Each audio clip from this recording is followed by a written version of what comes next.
उस पवित्र प्रांगण में जम्मू कश्मीर प्रांत के लिए प्रेरणा देने वाली गौ प्रतिष्ठा ध्वज की स्थापना हमने अभी थोड़ी देर पहले ही की है। हम ये चाहते हैं कि हमारे देश की जो एकता है उसको पुष्ट करने के लिए देशवासियों के मन में परस्पर के लिए भाईचारा बढ़ाने के लिए हमारी एक मां सुनिश्चित करें, क्योंकि कोई भी दो लोग आपस में भाई भाई या भाई बहन तभी हो पाते हैं जब उनकी मां एक होती है। अगर मां एक न हो तो कोई परस्पर दो व्यक्ति भाई भाई या भाई बहन नहीं हो सकता। तो हम चाहते हैं कि देश में जो हमारा सौहार्द है उसको मजबूत करने के लिए, भाईचारा बढ़ाने के लिए हम अपनी एक मां सुनिश्चित कर दें। और हमारे देश के पूर्वजों ने पहले से ही गाय को मां के रूप में स्वीकार किया है, उसी रूप में उसको सम्मान दिया है। आज आज़ादी के बाद हमारी जो सरकारें हैं उन्होंने गाय को पशु के रूप में अपनी सूची में दर्ज किया है। तो हम चाहते हैं कि गाय को पशु सूची से हटा करके मां के रूप में प्रतिष्ठित किया जाए। जब गाय के बारे में मां का संबोधन औपचारिक रूप से मिल जाएगा तो लोगों के मन में गाय के लिए भी एक अलग तरह की भावना का उदय होगा और परस्पर के लिए भी भाईचारा गहरा होगा। तो ये एक परम पवित्र उद्देश्य लेकर जिससे धर्म का, जिससे राष्ट्र का, जिससे देश का, जिससे देश में रहने वाले जन जन का लाभ है, वो उपक्रम लेकर के हम चले हैं और आपके बीच में आए हैं। हमको बड़ी प्रसन्नता है कि जम्मू के लोगों ने बड़े उत्साह के साथ इस गौध्वज की प्रतिष्ठा में भाग लिया है और अभी भी इस संदर्भ में संतों के, महंतों के, विद्वानों के विचार सुनने के लिए यहाँ बड़ी संख्या में समवेत हो रहे हैं। इसी बीच आपसे बातचीत हो रही है। ये बात हमने अपनी तरफ से कही, अगर आप कुछ पूछना चाहें तो पूछ सकते हैं। महाराज, आज भी गौ आप देखते हैं कुछ लोग सुबह अपना माइक ले लीजिए ताकि लोग भी सुन लें, उनका भी सुने। महाराज, आज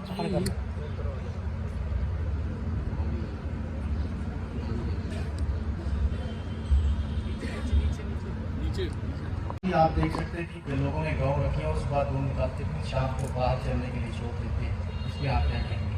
हाँ, बिल्कुल सही है, क्योंकि आपकी सरकारों ने गाय को पशु के रूप में दर्जा दे दिया, पशु कह दिया। और कैसा पशु? दुधारू पशु। उनकी जो शब्दावली है वो ये है, ये दुधारू पशु है। तो लोगों ने ये समझ लिया कि दुधारू पशु का मतलब दूध वाला पशु। जब तक दूध है तब तक उसका प्रयोजन है, जब दूध नहीं है तो क्या प्रयोजन है। तो इसलिए जब तक दूध मिल रहा है तब तक तो उसको खिलाते पिलाते हैं, घर में रखते हैं, सेवा करते हैं। और जब दूध देना बंद कर दिया तो स्वाभाविक रूप है उससे दूध होने की इच्छा करने लग जाते हैं। यही समस्या है। हम ये चाहते हैं कि गाय के बारे में ये जो धारणा आज़ादी के 78 सालों में हमारे देश में बना दी गई, उस धारणा को समाप्त किया जाए और गाय को माँ के रूप में संबोधित करते हुए गाय का जो असली महात्म्य है वो लोगों के सामने लाया जाए। अगर उनको पता चल जाएगा कि दूध तो बहुत छोटी चीज है, अगर गाय सेवा प्राप्त करके प्रसन्न होकर के आशीर्वाद दे तो संसार की ऐसी कोई चीज नहीं है जो हमको ना मिल सके। उसके आशीर्वाद में बड़ी ताकत है। तो उसके आशीर्वाद के लिए दूध न देने पर भी उसकी सेवा लोग करने लग जाएंगे। लेकिन ये दृष्टि विकसित नहीं की जा रही है, इसीलिए हम कहते हैं कि उसको माता कहो और ये अंतर पड़ जाएगा। आप देखिएगा जैसे ही ये विकृति होगी लोगों की धारणा बदल जाएगी। और कोई? इनको दीजिए माइक। गुरुजी, मैं पंकज आपसे प्रश्न करने जा रहा हूँ कि जहाँ पे जो गो तस्कर जितने भी हैं उनमें जो एडमिनिस्ट्रेशन द्वारा उन पे पकड़ सही तरह नहीं की जाती, तो क्या इसमें गवर्नमेंट की इन्वॉल्वमेंट है? जो एडमिनिस्ट्रेशन सही तरह काम नहीं कर पा रही, गो तस्करों को नहीं पकड़ पा रही, इस पे आप क्या कहेंगे? देखिए, जो हमारी सरकारें हैं उनके पास असीमित शक्तियाँ हैं। उनके पास आर्थिक कोई समस्या नहीं होती है, बजट होता है। उनके पास पुलिस है, उनके पास गुप्तचर विभाग है और उनके पास जनता में से भी बहुत से लोग हैं जो जरूरत पड़ने पर उनके लिए खड़े होकर के काम करने के लिए तैयार रहते हैं, स्वयं सेवक। तो ऐसी परिस्थिति में अगर गवर्नमेंट माने सरकारों की इच्छा शक्ति हो तो किसी भी दशा में ये घटनाएं नहीं हो सकती हैं, लेकिन फिर भी ये तरह की घटनाएं होती हैं तो निश्चित रूप से ये कहना होगा कि इसमें जो प्रशासन है और जो सरकारें हैं वो किसी न किसी स्तर पर सम्मिलित होती हैं। हाँ जी, माइक ले लो। आप पत्रकार हैं, पत्रकार ही पूछेंगे, बाकी को भी मौका होगा, आप स्लिप में लिख के दे दो, बताएंगे, आपको भी बताएंगे। महाराज जी, क्या लगता है कि सरकार इस दिशा में कोई कदम उठाएगी, जो मौजूदा सरकार है, जो जिस संकल्प को लेकर आप चले?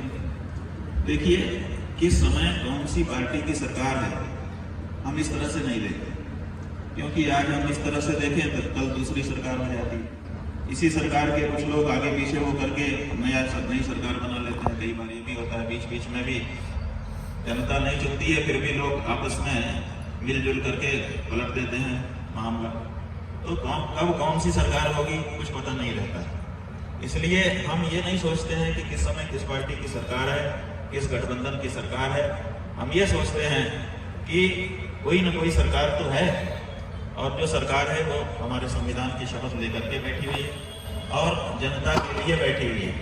तो जनता की जो मांग है अगर वो गहरी होगी, साफ होगी, स्पष्ट होगी, बिना पक्षपात की होगी, तो कोई भी सरकार कहीं पर भी हो, लोकतंत्र में उसको लोक भावना को आदर देना ही पड़ता है।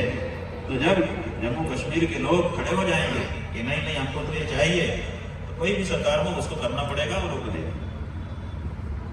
और हम ये आपको बताना चाहते हैं, जम्मू कश्मीर में आजादी के पहले से ही सन 1889 संवत, विक्रम संवत, अगर ईस्वी सन में कहें तो 1932 से रणवीर दंड संहिता लागू। रणवीर दंड संहिता के अनुसार गौ माता की हत्या जम्मू कश्मीर में नहीं हो सकती, ये यहाँ पर नियम था।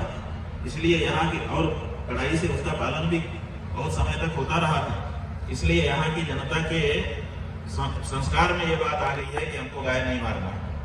अब 2019 ईस्वी में जब पुनर्गठन, जम्मू कश्मीर पुनर्गठन कानून लाया गया तो उसके अंतर्गत 370 धारा खत्म की गई, रणवीर दंड संहिता समाप्त हो गई और उसकी जगह पर जो नया कानून लाया गया उसके अंतर्गत अब यहाँ पर गौ हत्या की छूट हो गई।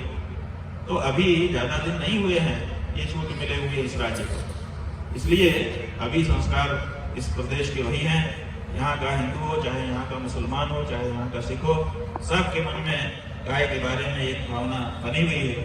इसलिए अभी समय है कि फिर से एक बार गाय के संदर्भ में बात उठा करके हमको रणवीर दंड संहिता के अनुसार जो कानून परंपरा से चला आया है उसको पुनर्स्थापित गाय के संदर्भ में कर देना चाहिए।